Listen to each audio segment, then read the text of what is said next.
welcome to my channel, Candid Conversations with me, yours truly, Pastor Linda Grady. But before we get started today, we have a great show for you. But before we get started, I need you to go ahead and click on that subscribe button. Subscribe to my channel so that you can get all of the wonderful latest and greatest updates of everything that we're going to be doing. I'm telling you, we're coming at you live, and we're going to have some great and exciting shows for you. But in order for you to view them, you got to click into my channel, okay? So subscribe right now, and we're going to have a good time today. I want to talk to you about what we're talking about today. Now listen, we're talking about a wonderful conversation today. We're having a great conversation. I have some great ladies in the studio with me today, and we're going to be talking about self-care and self-love, because what I found is so many people, especially women, we go through life and we're doing everything for everybody, and we become everybody's cheerleader, the wife, the support system. We're wearing so many hats, and sometimes we forget to take care of ourselves. We forget to love ourselves because we're so busy loving other people. And from everything from low self-esteem to being rejected to all of these issues that we suffer in our childhood and early days, and just getting started in life, sometimes we neglect ourselves, and we don't love ourselves. And when we don't love ourselves properly, then we neglect to take care of ourselves. But today I'm talking to three powerful ladies that have learned the value of taking care of themselves and putting themselves ahead of every other thing that would love to drown them out of their attention, their affection for themselves, of their love for themselves, and their care for themselves. So we're going to have a great conversation.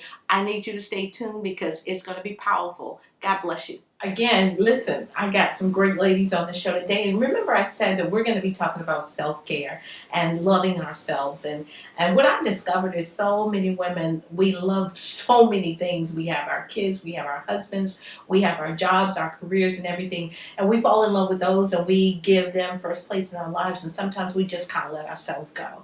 And I have three lovely ladies in the studio today with me. And we're going to be talking about how we kind of lost ourselves in our life, in relationships, in our jobs, our children, and whatever, and we stop loving ourselves and taking good care of ourselves the way that we should. But today we're going to talk about it, and we're going to get to the bottom of it and bring some self-love back in our lives, okay? All right. Welcome to the show today, Pamela Turner. Thank you so much for being on the show. Thank you for having me.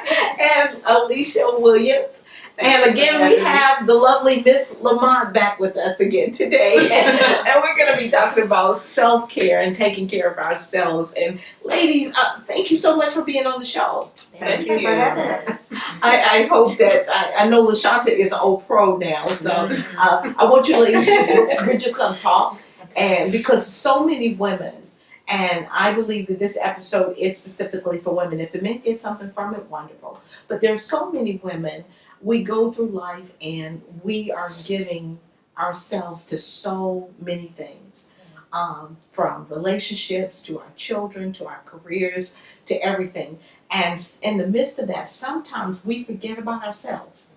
And we've shown love to everybody else. We've taken care of everybody else. We've laid down our lives. We've been walked all over like rugs sometimes, just pouring out to everybody. And in the midst of that, sometimes we forget to love ourselves and we forget to take care of ourselves. But today I want to talk about self-care. But before we get started with that, Pam, just tell me a little bit about yourself and who you are and where you come from and all that wonderful stuff. And then Alicia, we're going to hear from all of you. I am Pamela Turner, and I am from Reedsville, North Carolina. I am your biological sister. You my sister? Yeah. I guess y'all can see the resemblance, right? Proud of that. And I work for my church, Potter's House Ministries, and I've been there for 16 years now. And you're loving it? And I love every minute of it. It's so, well, I'm so glad that you love your job, because I'm kind of like your boss. And yeah. This will be a bad time to say that you don't like your job. So I had to say that. And so, Alicia, talk to me a little bit. Tell me about you. So I'm originally from Florida. I moved up to North Carolina for school. And what school did you go to? North Carolina A&T. What? Come on. So Now I am a community mental health therapist, Mm-hmm. and I'm also a fashion stylist. Because you work in that outfit you got. Thank you. Yes. I am the owner of Fetch Fashions, Okay. and also There Needs to Talks, which is kind of like what Candid Conversations is, but just me. No one else. Where I just try to bring awareness to the mental health community, especially in the Black community. And the African American, yes, is desperately needed. And Miss Love Lamont. Well, I am. My name is LaShanta Lamont. I am a high school teacher Mhm. as well as a business owner. Mhm. I am the owner of Next Level Graphics and Apparel along with my husband. Mhm. And it's booming too, right? It is banging right now. Go there. Please go there. But I'm just glad to be here again, another week. And again, you guys, she is my producer. Yes. And I hate to have to pull her in, but you know what? She's got a lot. God has really blessed her with a lot, and she has a lot to say. So today we're talking about self-care. And as I said before, I know that in my life, I look back on my life now, and I realize I've been pastoring now for 23 years. I think the length of my daughter's life. And I realized that giving myself so much to the ministry, giving myself so much to the people that God placed in the ministry, being a wife, being a mom, and I was like super mom when my daughter was younger, and I was giving myself to so much, and I did not realize that I was not fully taking care of me. And it wasn't until my husband went through his episode with depression that I began to see that I had given so much to everything and everybody, but I wasn't given to me. And I realized that as he was suffering, I was kind of going through too. And I look back on the other side of it, and I realized that in all of this, laying my life down for everybody else, when it came time for me, I didn't have anybody that was taking care of me. I wasn't taking care of me. I wasn't loving me properly because I had thrown so much love into my husband and trying to make sure that he was going to be okay. My daughter was going through her little trip session. She was at North Carolina A&T, going through her little trip session, and she was growing up and doing her thing, and I was putting so much time into her that I wasn't loving myself. And I got to a place where I felt totally depleted.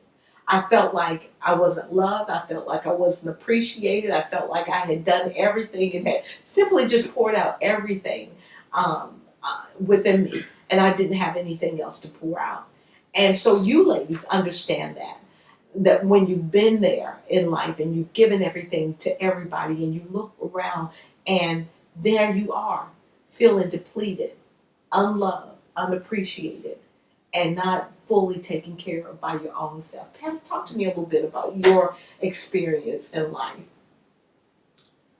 Well, I got married young, Mm-hmm. pregnant and married at 19. Yeah. And I went straight from a mom's house to being married, Mm-hmm. being a mom, and it was hard. And then I was married to someone that was just married on paper. Yeah.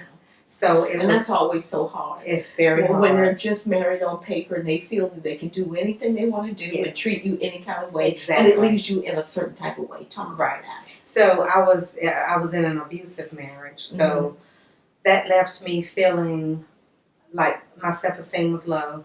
And I felt like something was wrong with me because he wasn't satisfied because he was running the streets and doing whatever he wanted to do, and I was just there raising my daughter. I only had one at the time, but then I had a second baby, and I'm the proud mom of 2 girls. And they're beautiful because And they they're look like their beautiful girls. auntie. Oh, anyway, go ahead. And so I was married but single Mm. because I did everything on my Well, own. say that again. You said you were married. I was but you were married, single. but I was single. Mm-hmm. What did they say? Sleeping single in a double bed. That's what I was. But yeah, so it was hard. So I learned how to do a lot of stuff on my own because I had to. Mm-hmm. And so, like moving, whatever it was like I was on my own. Mm-hmm. And so, in the midst of all of that, I kind of lost myself. Mm-hmm. And so, I felt like in the process of losing myself, I just started to settle Mm-hmm. and just, I just thought it was the norm for a while. Just like, this is what it is, and I'm just gonna stay here and take it. Mm-hmm. And so, and it wasn't until I was married 12 years. And so it wasn't until you started the Potter's House Mm-hmm. that I got some wisdom and sense. Like, literally it saved my life, because I thought that I had to stay there and take that, because my mom stayed in a marriage that And so was many abusive. women do. Yeah. And that was in times past. Women are not like that anymore. No, they're not. But some women simply stay thinking, I'm staying for the sake of the children. And that's what When I they was- don't realize that they're destroying the children Right. by the children having to watch that abuse, whether it be verbal or physical or mental, emotional abuse, and the children are actually being destroyed by their. They may not talk about it, and but you'll see it eventually. Yeah, You'll see it noticed come that. out in their actions somehow. I've seen that. I've seen it in both my girls. I've seen how their choice, like I chose based on what I saw as far as my mom. Mhm. I kind of grew up and chose somebody like my daddy. Wow, You it's know, unfortunate, but it happens. it happens, and it happens all the time. But you don't see it until after the fact. Yeah, I see And it so- now with my daughter. She's choosing who my husband was when I met him. Mm-hmm. The one that's going after the little rap career. Mm-hmm. You know, and think that they got it going. That's who she. Yeah. That's who she's attracted to. If they're like going in that vein, it's like wow. So I understand that. Yeah. And the unfortunate thing is our children try to choose what we choose, just That's like you true. tried to choose what mom chose. That's right. And I thought it was okay to stay in there because she stayed in there.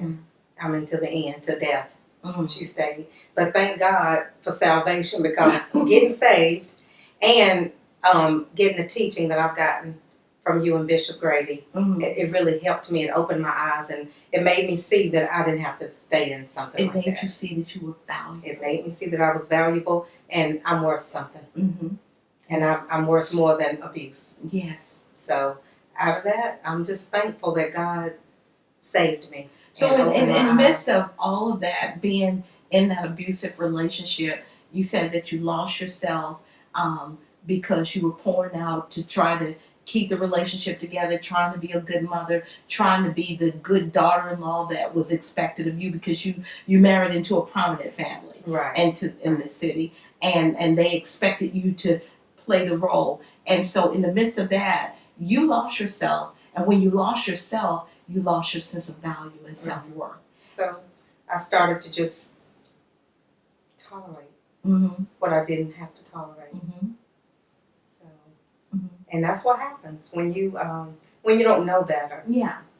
But when you know better, you do better. And if you stay in it after knowing better, then shame on you. Yeah. I say shame on me Yeah. if I stay in it. Mm-hmm. And then get into a second relationship that wasn't a bad relationship, Yeah.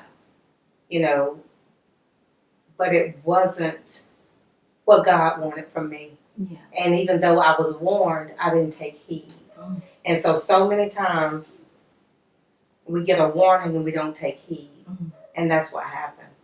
But now I'm in a different place now. Mm. I know my value. Yeah. I know who I am in Christ. So I know what I'm going to tolerate and what I'm not going to tolerate. Mm-hmm. And at this point, it doesn't matter what the person thinks. So when you start to love yourself. When I start to love myself and see that God loves me. Mm-hmm. And once you So understand, that's huge. when you understand that God loves you, then you accept Mm-hmm. His love for you and you start to love yourself. Wow. Wow. And so that's what happened. And I love me now, and it doesn't matter who else doesn't. Oh, now that's good stuff. We're going to come back and we're going to talk about that. But Alicia, talk to me. What happened in your life that brought you to the place where you saw that I got to love myself better than I've been loving me? So for me, I would say just recently, with my uncle just recently passing, going through the grieving process, it showed me that I had peace, but I had peace that was wrapped around how it made other people feel. Yeah. Like making other people happy. And so I'm a social worker by trade. It's, one of my passions. So for me, I spend my life taking care of other people. Yeah. I tell people I've been social working since I was younger. Because you work here. So, so for me, it's, how can I make you feel better in your situation, or how can I help you get out of a situation? You know, it's all about other people. And I recently realized that, you know, I did not have peace that only benefited me. Like for me, it was, you know, well, I feel bad if I'm not there for you, or I feel bad if I'm not available to you. And so I ended up in relationships where, you know, I was kind of dating my clients, you know, people that required so much of me. And for me, you know, I want you to be happy. I want you to be okay. So I'm going to give you everything that I can possibly give you, financially, mentally, physically. Like I'm going to be there for you in any way that I can. And so because when you're doing that, you're giving everything to that relationship. But what happens to you? I end up depleted. Exactly. I end up depleted. And so what brought me to North Carolina was I was following my high school sweetheart. So I came up here. We were together for 6, maybe going on 7 years. And then I was out of that relationship and I got into another relationship where it started off a little dysfunctional, but then, you know, I guess it worked itself out. We ended up being in a relationship for 3 to 4 years. But that relationship just left me, both relationships left me so depleted. And now I'm looking up and I'm 28 thinking that I, you know, would have been married to the first boyfriend, long-term boyfriend, and then the second. And it's like, I'm not where I thought that I would be. Personally. Professionally, I look great on paper. Yeah. I look absolutely great on paper. And I would tell my mom or my friends, like, I don't want to end up like being Mary Jane. Yeah. Where I have this awesome professional life and this awesome social life, but personally, like, I'm just I'm jacked up. I'm jumping from relationship to relationship, or like toxic dating, or, you know, it's just all over the place. And it's all because of your need to please. And when you have that need to please, the dangerous part is you're pleasing everybody else except yourself. Or it's like short term. Yeah. I'm just getting little pops of please, and it's nothing is less. It's pseudo. Yeah. It's not even real because you're so focused on making sure that everybody else is taken care of, that Alicia is not taken care of. But you get to a place where that is not enough.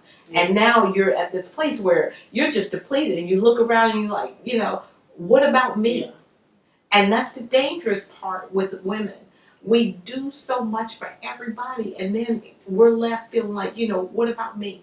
Nobody loves me and nobody's taking care of me and I'm tired and I'm frustrated and I need somebody to love me for me and not for what I can do for them. So it led you to this last relationship where you felt the need that you had to. I left. So I was very happy. You know, I was all excited. I came and I was like, y'all got a boyfriend. I was really excited. And, but, you know, and before, you know, we had really gotten together, you know, I told him, you know, physically this is not something that I'm going to want to do. And, you know, it happened, you know, and it happened a little bit more, especially around the time my uncle passed, because I was a little bit more vulnerable. And so, I don't know, something shifted. And I just was like, okay, like now is the eventually. I told you eventually it would get to a point where it would be until I get married. Yeah. And, you know, right now, that's not that common. You know, people aren't really doing that right now, but I knew that was something, that was my one thing that God was requiring of me to sacrifice, you know, and that's the one thing that benefits 2 people. It affects 2 people. That's right. And so, but I had to make a decision and I was happy. And, you know, are my feelings still there? Of course, because it's fresh. But I had to make a decision for myself and I had to find peace within myself. You had to make sure that you was going to take care of you. That's right.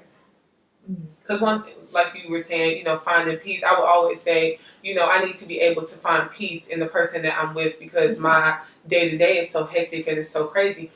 But sitting here, like, listening to myself say that over all these years, it's like, I need to be able to find peace in myself. When I go home at night, you know, I'm finding peace with myself, being okay with myself. And so now I'm, like, realizing that, and it is Absolutely. It's a very comforting feeling. Yeah, it is. It's nothing like peace, honey. If you ain't got peace, you ain't got nothing. Yeah, that's true. I'm gonna tell you, you can go around and you can make everybody else's life perfect, and they can have the peace because you done fixed everybody else. But then you go home and you ain't got no peace, honey. You can't live with yourself if you ain't got peace, because you be walking around mad at yourself talking about, I just wish I hadn't helped them, or if I hadn't done this. But no. There is nothing like peace. And when you start to value yourself and understand that you got to take care of you, because at the end of the day, there is nobody on the face of this planet, no matter how much they say they love you, is going to be able to truly take care of you and make you whole.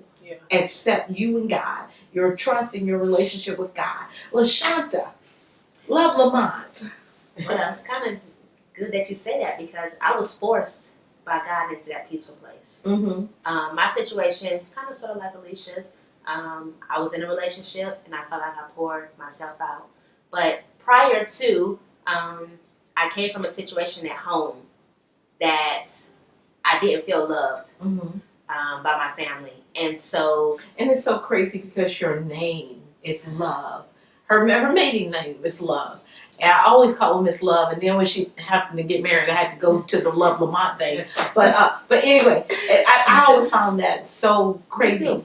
Yeah. Me too. I found it very crazy because it was very scarce hearing the word "I love you," the words "I love you" in my family. Mm-hmm. So I came to Greensboro in 2006, and when I came here, I was all alone, and I found myself wanting to attract people, but the only way I knew how was to Go overboard all the time. And I had to pull you in, and I had to show you. The only way I felt like I could keep people was I showed them. And I started depleting myself.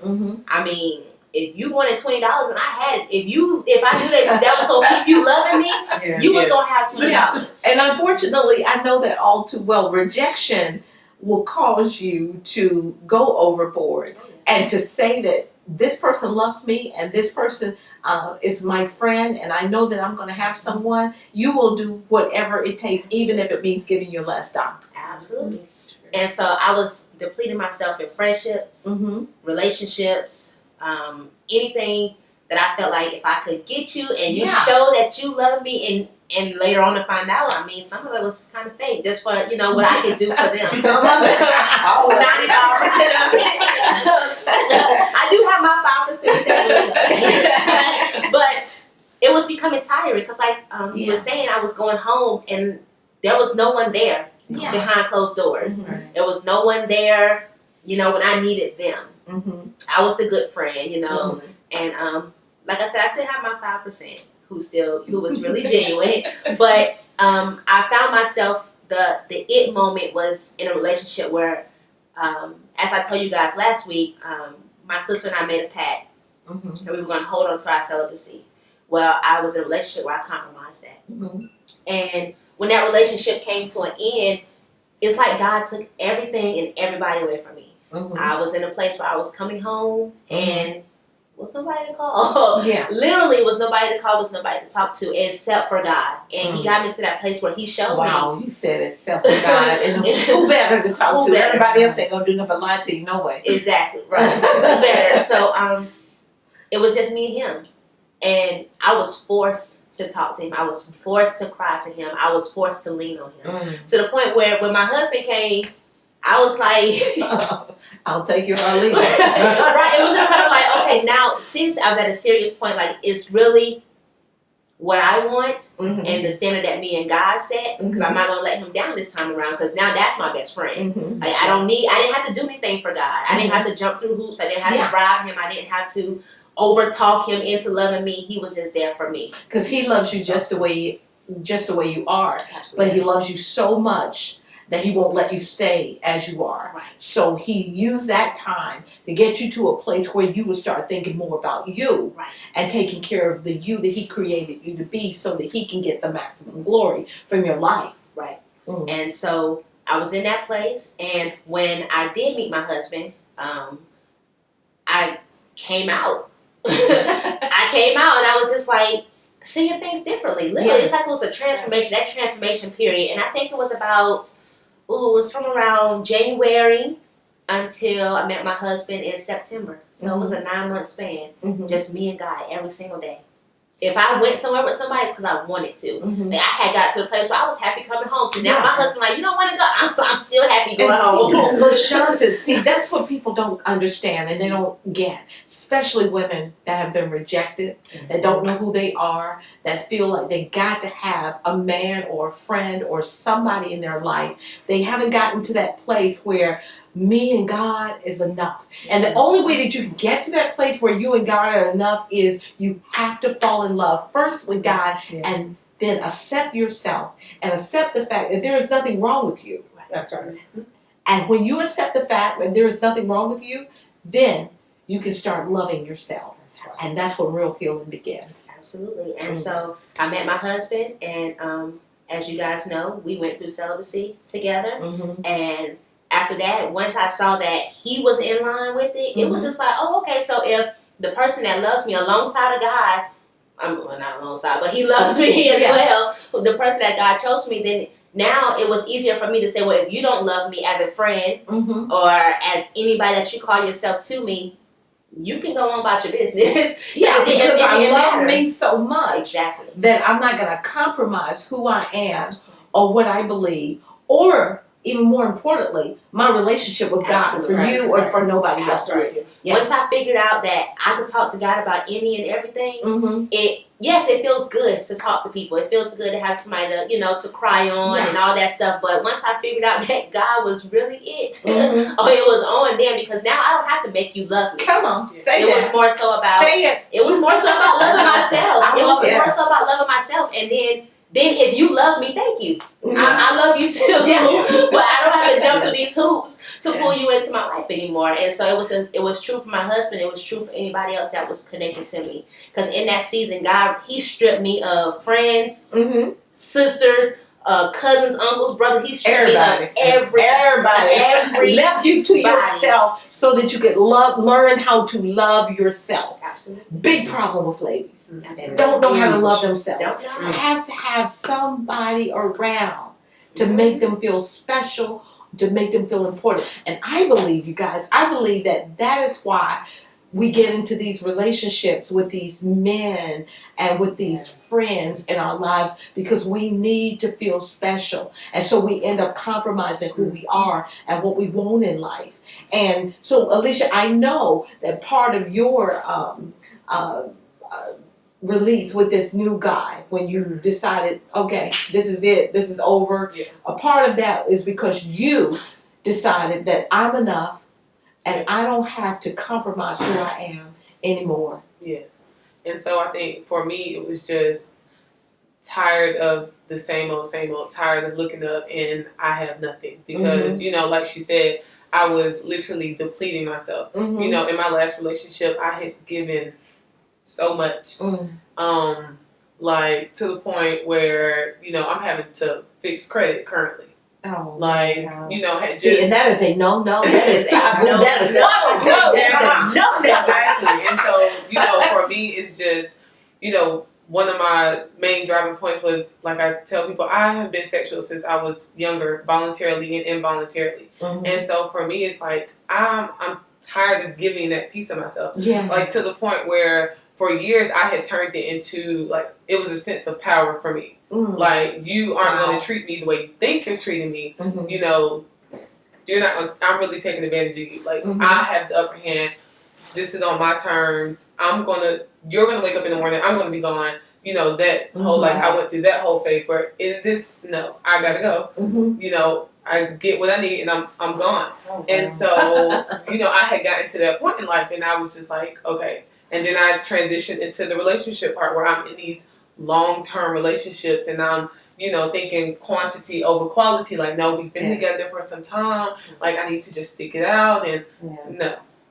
So now it's like, no, quality over quantity. I'm tired of, going back to what's familiar and entertaining what's familiar because you think that I'm still that person. I'm not that person anymore. Like, because I've learned how to love myself and that last relationship now the taught me person that loves me. and respects me, and I love me Yes. so much that I refuse to be disrespected. Yes. I refuse to tear up my credit for you. I mean, you cute and all, you cute, Exactly. but my credit ain't gonna be tore up for Exactly. you. And that's the thing. This whole new generation. See, I'm from old school. Me and my sister Pam. You guys are young. We're older, but we still look good. Don't forget that. But we're from a time where you didn't do that stuff for men. I remember one time this guy asked me to co-sign for him, and I almost cussed. I'm gonna tell you, co-sign for you. What? I mean, I don't even really like you. And you want me to co-sign? But see, now it's a new breed of men. It's men that feel entitled. Mhm. They feel like you're supposed to do these things for them. But I have always said this. The most dangerous thing you can do for a man is to give to them, Mhm. because it kind of makes them weak. They begin to depend on it. Yeah. They begin to depend that, okay, well, she got the good credit, she can get the house, she got the apartment, so I'll just move in. I ain't got to do that. The devil is a slewfoot lie. Yeah, he is a slewfoot lie. That ain't gonna happen, because once you start to value yourself, you will not allow yourself to be taken advantage of and Exactly. used and abused. And men don't like that. Especially when you say, I'm not giving up the cookies no more. This is over. What? So Pam, you're It's older. so over. You're older than Alicia and LaShonda. So and you have decided celibacy, and that's it. And I've decided. Mm-hmm. And that's it. And I said, there's the door. And when I tell you I said, there's the door, I meant it. Because I'm in a place, I can identify with LaShonda saying that God is her best friend, because I find myself ready to get home. I leave work and I'm ready to get home because I know it's going to be such peace and it's just going to be me and God. You and God. Just me and God. And I love him. No, you a separate love. That's it. That's it. Ain't no nastiness. Ain't no nasty. Ain't no nastiness.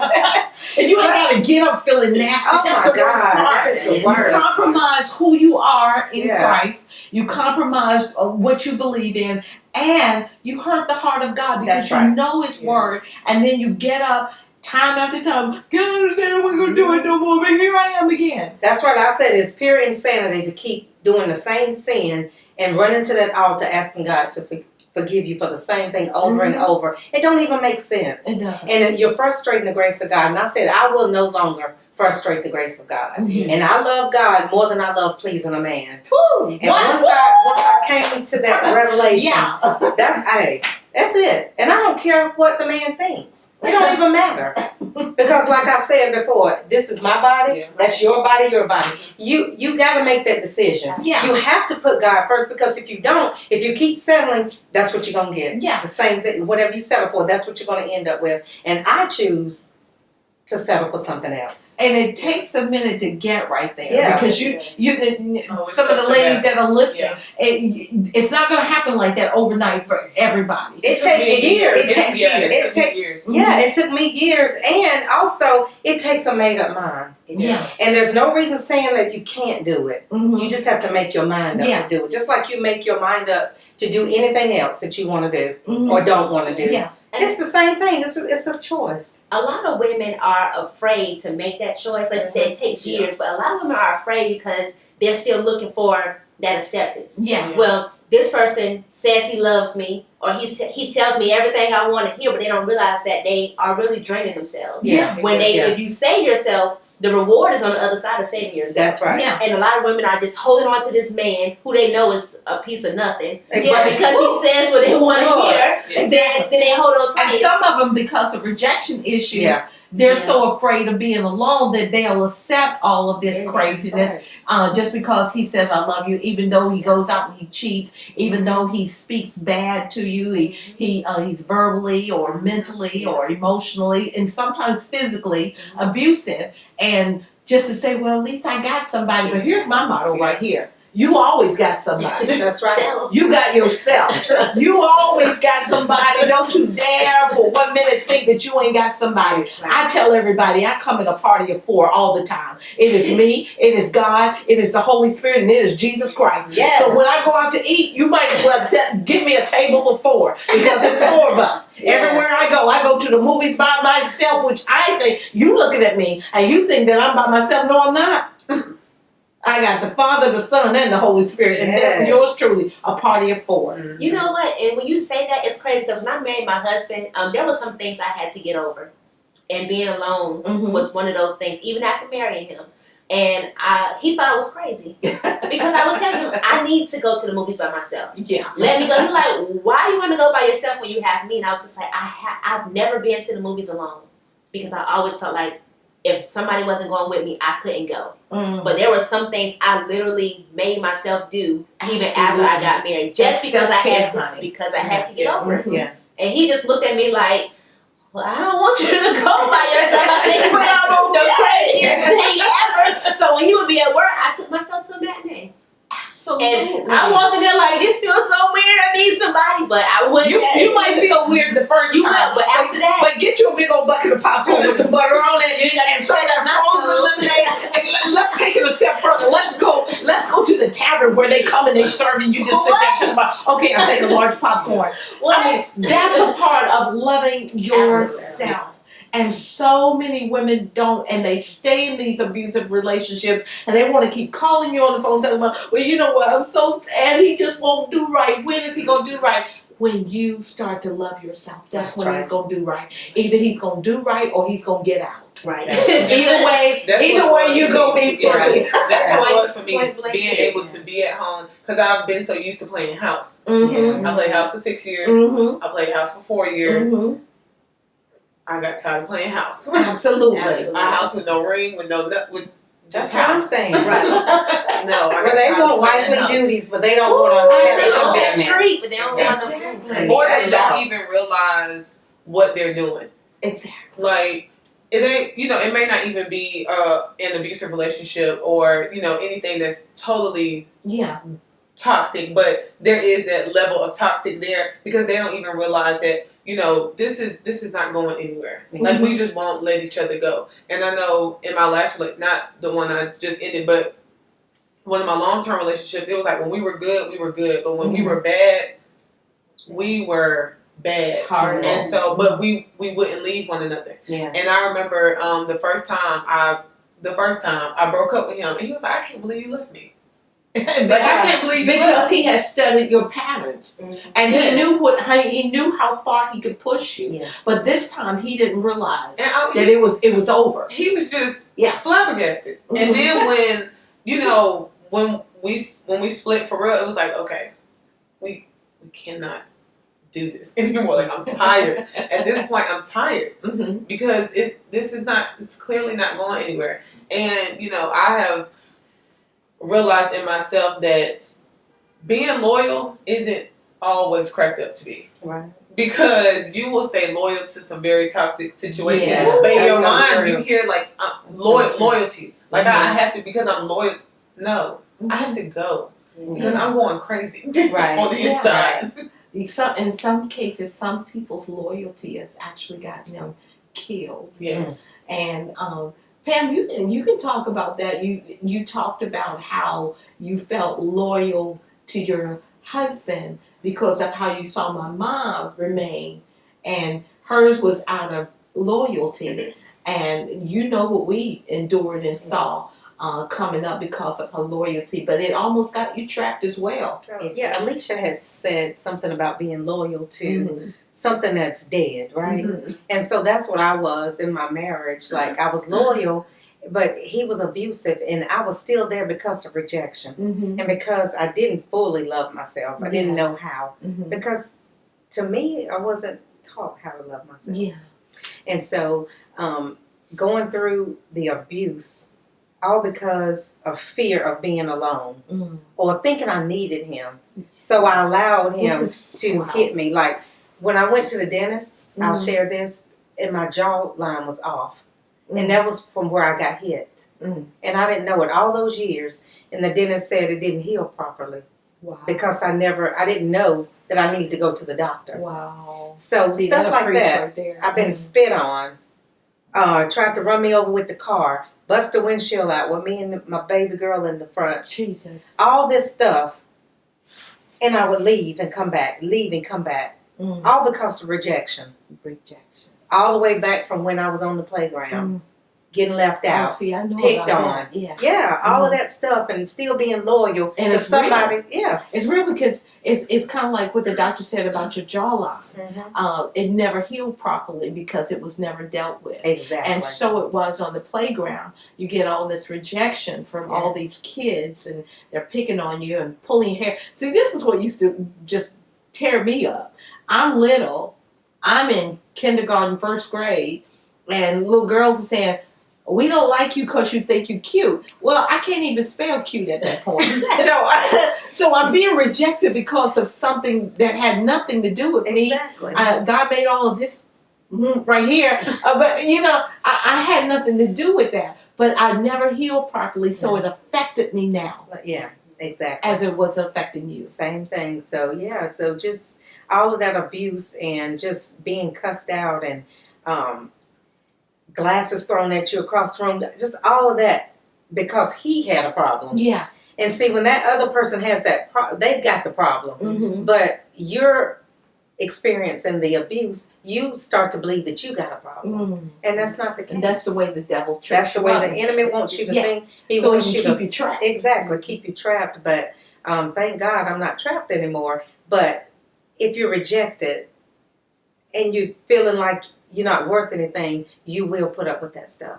Yeah. And you don't have to. And so many women are putting up with stuff that they don't have to put up with.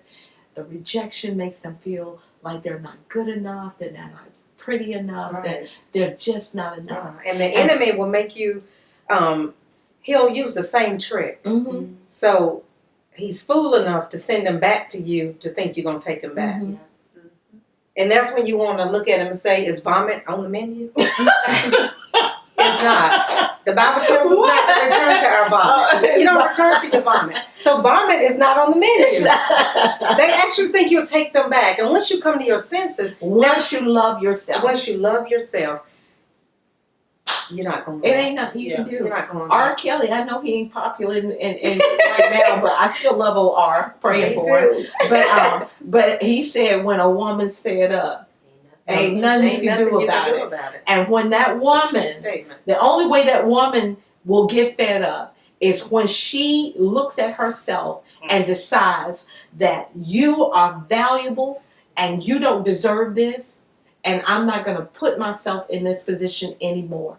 And it makes you make choices like, okay, I love you, but you got to go. I respect myself enough. I respect my relationship with the Lord. I ain't having sex with you no more. No more boo-boo. No more cookies. No more whatever you want to call it. Exactly. So it's no more. It will get you to a place where you say, hey, look, this is the way it is. I love me. I love the Lord. I love what he says about me. I believe it. I receive it. So no more abuse. No more of your words. No more of any of this. Exactly. I love you, but that ain't it. Right. It'll get you to a place where you're like, okay, I love myself enough to know that even though you might have treated me wrong as a child and rejected me, that was your problem. It ain't mine. That's and there's nothing wrong with me. My name is love. So how can I not be lovable? Exactly. But you have to get to that place. You have to. Auntie said something about the enemy, and what a lot of younger women, and even older, a lot of people don't realize is the enemy hates marriages. So if he can keep you trapped and bound with somebody that you're not supposed to be with, in a toxic relationship, doing stuff that you're not supposed to be doing, then he's winning. Yeah. So if he can keep you doing that thing, and he knows that that's not your husband. Yeah. But like you said, he'll keep sending them back, knowing you're gonna say, this time take her some roses, buy her some shoes, give her all the things that you know she likes. He'll keep you trapped because he's keeping you away from your power spot. Because when you find the one you're supposed to be with, my husband says all the time, honey, we are a force apart, but we are a power together. Yes. And that's because when we get together, some damage gonna be done. And he wants to do everything that he can. He knows that you're broken on the inside. And he knows that one thing, that one trigger point that lures you back in, he knows that he can send that, he got you trapped. And you will never get to what you're supposed to be, which is the man you're destined to be with. And that's his whole aim, to keep you trapped. To trap you in the trap house so that you will never get out. You will never get out. And if you never get out, you'll never be whole. If you're never whole, you can never be a positive, a real positive influence on anybody else. You can't. Because the minute that they do one thing that remotely resembles something that was done to you, then there you are, right back in the shell again. There you are, feeling rejected again. There you are, feeling worthless again. There you are, not loving yourself. There you are, taking yet another toxic relationship where you're going to find yourself compromising what you have promised yourself and promised your God, and getting up feeling nasty again. And let me say that the toxic relationship is not just abuse, No, not physical and verbal. It's not. It's just the fact that you're in a relationship that's stale and going nowhere, and you know it's going nowhere. But you're in it, and you stay it because of fear. You're tied to it emotionally, and because of fear of being alone, you don't leave. You feel like you're being loyal. And you just want quantity over quality. That's what we're trying to get. Flip it. Exactly. That's right. Wow. And so that's, I mean, it's a lot, but this right here is what the enemy is afraid of. Oh yeah. He's afraid of freedom. He is afraid of freedom. Yeah. And he is afraid of the black woman getting her freedom and discovering who she is, how valuable she is, how powerful she is in God, and what God says about her. If the enemy can keep us saying about ourselves what he has whispered in our ear game for so long, and telling us that we'll never be this, and we're not this, and we're not that, and nobody loves you, and nobody respects you, and you'll never be this in life. If he can keep us right there.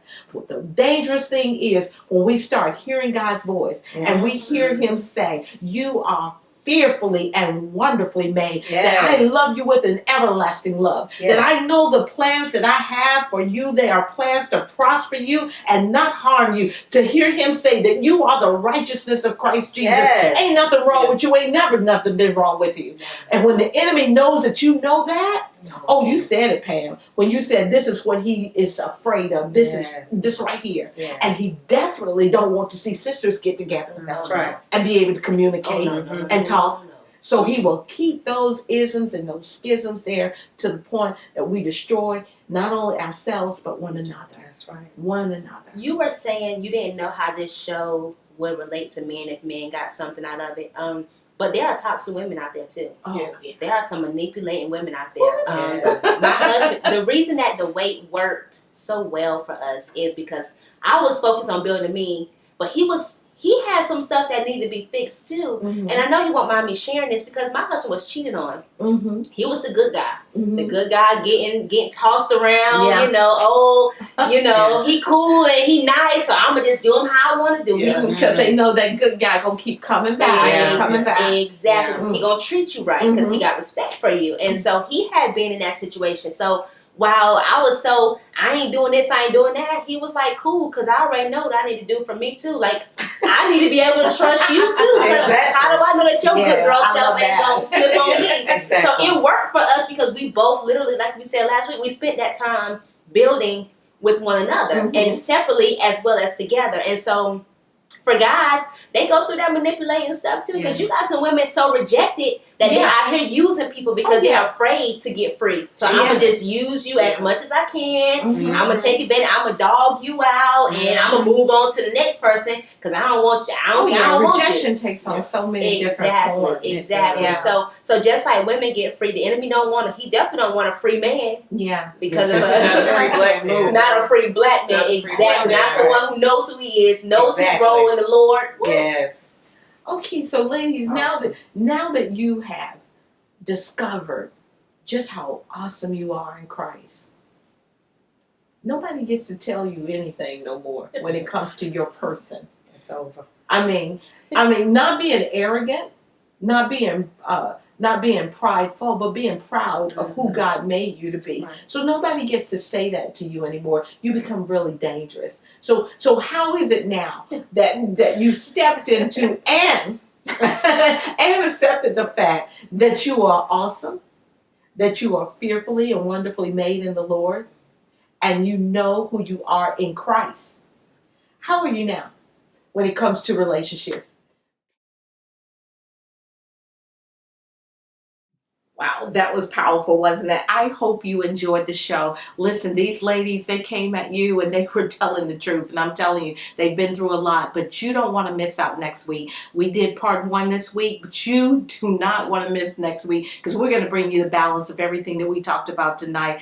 Make sure that you subscribe to my channel. In order for you to tune in next week, some of you got to subscribe so that you can get the balance of self-care and loving myself. So thank you so much for tuning in. I love you. You guys have a prosperous night.